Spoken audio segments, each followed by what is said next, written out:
जैसे ये शिवलिंग आपने बनाया बालू रेत का, मिट्टी का, जो शिवलिंग का निर्माण करा है, उस शिवलिंग का निर्माण करने के बाद में आपके मध्य में जब आप शिवलिंग बनाते हो घर के अंदर हॉल में या मंदिर में, तो ऊपर कोई कुंडी वगैरह लगी हो, पंखा लगा हो, उस पे से रस्सी बांध कर लेकर आकर इस फुलेरे को इस तरह से शिव जी के ऊपर लटकाया जाता है। इसको फुलेरा कहते हैं। ये भगवान शंकर का अखंड सौभाग्य देने का फुलेरा होता है, जिसको माता पार्वती जी, उमा, कात्यायनी देवियों ने इसका स्मरण किया।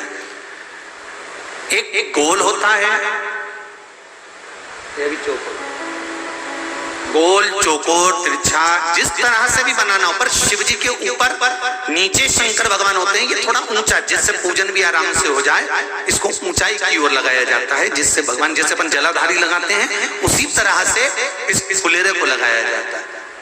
तो इस फुलेरे में कहीं ना कहीं पत्तियों को भी लगाना चाहिए। माला के साथ में कोई आम की पत्ती हुई, अशोक की पत्तियां हुई, उसका भी स्मरण इसमें आता है महाराज, उसका भी स्मरण। जैसे भगवान देवाधिदेव महादेव का शिवलिंग का जब दर्शन हो गए सबको फुलेरा का, अरे जम के तो बोलो, हो गए ना। और जितने लोग आस्था पर सुन रहे हैं, जितने लोग फेसबुक यूट्यूब पर सुन रहे हैं,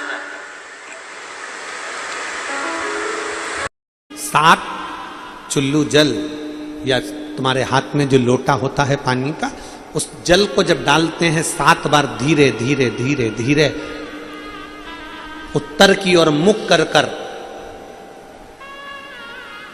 दक्षिण में बैठकर उत्तर की ओर मुख कर कर जब 7 बार जल दिया जाता है, दल चढ़ाया जाता है, 7 वृक्ष की पत्तियों को तोड़कर शिव जी को चढ़ाया जाता है। कितना भी कष्ट का समय चल रहा हो, वो कष्ट का समय कट ही जाता है और कुछ अच्छी खबर मिलती जरूर है, कुछ अच्छा मिलता जरूर है। एक हरतालिका तीज के दिन फुलेरे का दर्शन, इधर हरियाणा में हरतालिका तीज होती है कि नहीं होती, हमको नहीं मालूम, नहीं होती। अगर नहीं भी होती है तो प्रयास करा करो कि शंकर जी के मंदिर में, अगर कहीं हरियाणा में हरतालिका तीज नहीं होती है तो शंकर के मंदिर में अपनी तरफ से एक डलिया लेकर या बांस की छबड़ी लेकर उसमें मालाएं लटकाकर शंकर के ऊपर जैसे वो जलाधारी लगी रहती है, वैसे फूल की फुलेरा लगाना चाहिए, लगाना चाहिए।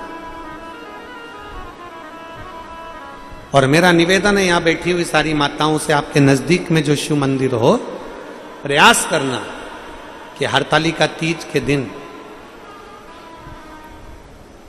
अपनी तरफ से एक फुलेरा अपने घर में तैयार कर लो। माला ही तो लटकाना, एक फूल झूमर जैसा, झूमर जैसा।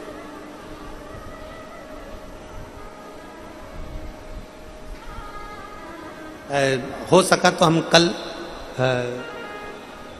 बताएंगे, बोलेंगे इनको यादव परिवार में,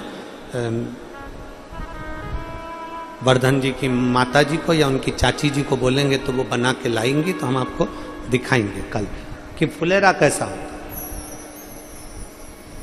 एक गोल या चौकोर कोई रिंग, उसके अंदर मालाएं लटकी, फुलेरा वो लगा है सामने, देखो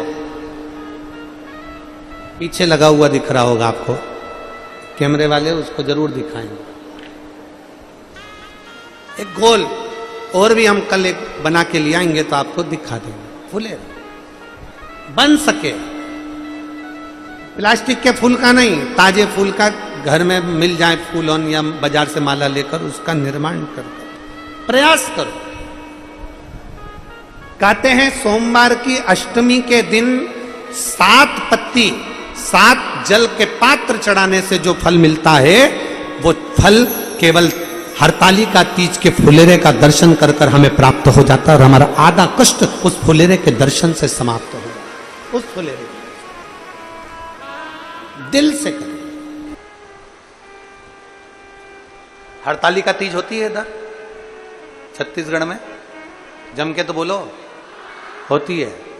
फुलेरा बनता है, बनता है। प्रयास करो 5 या 7 फुलेरे का दर्शन। आप हरतालिका तीज का व्रत करते हैं, नहीं करते हैं, आप हरतालिका तीज करते हैं, नहीं करते हैं, आपके परिवार में हरतालिका तीज होती कि नहीं होती, आपके यहाँ हरतालिका तीज का पूजन होता कि नहीं होता, उससे कोई मतलब नहीं। अपने मोहल्ले में देखो, अपने गांव में देखो, अपने नगर में देखो, अपने क्षेत्र में देखो, अपनी कॉलोनी में देखो, अपनी सोसाइटी में देखो, जहां पर हरतालिका तीज का पूजन हो रहा हो, विनती कर कर 5 या 7 फुलेरे का दर्शन अवश्य करो। बन सके किसी भी वृक्ष की पत्तियों को तोड़कर 5 फुलेरे का दर्शन करने जाओ तो शंकर भगवान को समर्पित जरूर करो। फुलेरे का दर्शन जरूर करो। आप पूजन करते हैं, नहीं करते, आपके यहां हरतालिका तीज होती है कि नहीं होती, उससे मतलब मत रखो। और 5 फुलेरा या 7 फुलेरे का दर्शन कर कर बड़े प्रेम से भजन गाकर, दर्शन करने का मतलब ये नहीं है कि मैं दर्शन करे और तुरंत भग लिए, नहीं, बैठे हो, हमारे भजन चल रहा है, 1 भजन 2 भजन तुम भी गा कर आओ, नहीं गा कर आओ तो चिल्ला कर आओ, श्री शिवाय नमस्तुभ्यम। 5 फुलेरे का 7 फुलेरे का दर्शन करो, खूब उमंग से, आनंद से, नाचते गाते, भले तुम हरतालिका तीज का व्रत करो चाहे ना करो, पर उस हरतालिका तीज में तुम भगवान का भक्ति में तुमने डूब कर 5 या 7 फुलेरे का दर्शन करो। बन सके मन में अगर कोई कामना है, कोई बच्चों का विवाह नहीं हो रहा या अन्य चीजें हैं, कोई नौकरी के लिए कामना करिए। देखा देखी में एक बार काम बिगड़ता है तो बिगड़ता ही जाता है।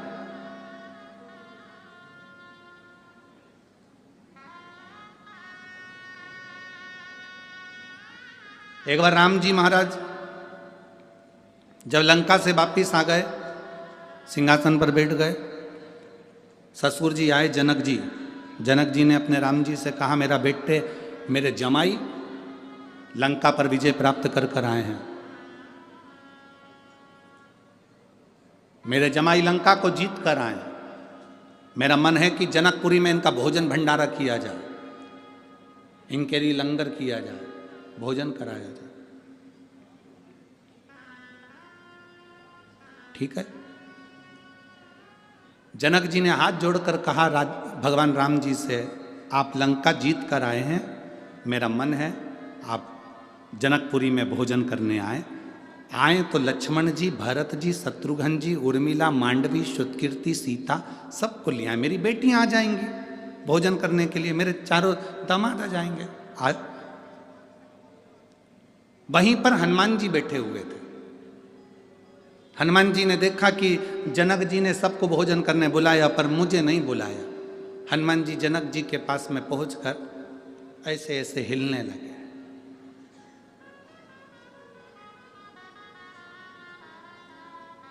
राम जी ने इशारे में कहा हनुमान। हनुमान जी सीधे खड़े हो गए तो पूंछ हिलाने लगे और वो पूंछ जनक जी को लग रही थी। लक्ष्मण जी ने जो देखा हनुमान जी को तो हनुमान जी ने पूंछ हिलाना बंद कर दी, एकदम सीधी। हनुमान जी सीधी पूंछ कर कर जनक जी की ओर मुंह करके खड़े हो गए। राम जी ने पूछा क्या हो क्या रहा है तुझको हनुमान? हनुमान जी कुछ नहीं बोले और जनक जी से बोले, तुमने राम जी को भोजन करने बुलाया, लक्ष्मण जी को भोजन करने बुलाया, भरत जी को भोजन करने बुलाया, शत्रुघ्न जी को भोजन करने बुलाया, उर्मिला, मांडवी, श्रुतकीर्ति सबको भोजन करने बुलाया और हमारे कारण तो विजय मिली, सारे बंदरों ने साथ दिया और तुमने हमको ही भोजन करने नहीं बुलाया। जनक जी बोले गलती हो गई। जनक जी ने कहा राम आते आते हनुमान जी को भी ले आना। ठीक है। अब जितने बंदर खड़े थे ना सब आ गए जनक जी के पास। हम कहां से आए? अकेले हनुमान, हम भी तो हैं। जनक जी ने कहा राम आओ तो इन सारे बानरों को ले आना हो। जनक जी तो कहकर चले गए। राम जी ने रात को अर्जेंट मीटिंग बुलाई, हनुमान जी को बुलाया, बंदरों को बुलाया। हनुमान जी से कहा देख हनुमान, शादी होने के बाद पहली बार मैं ससुराल में जीमने के लिए जाऊंगा, भोजन करने जाऊंगा। मेरी इज्जत मत गिरा देना, तुम बंदर हो, ध्यान रखना, आराम से बैठकर खाना।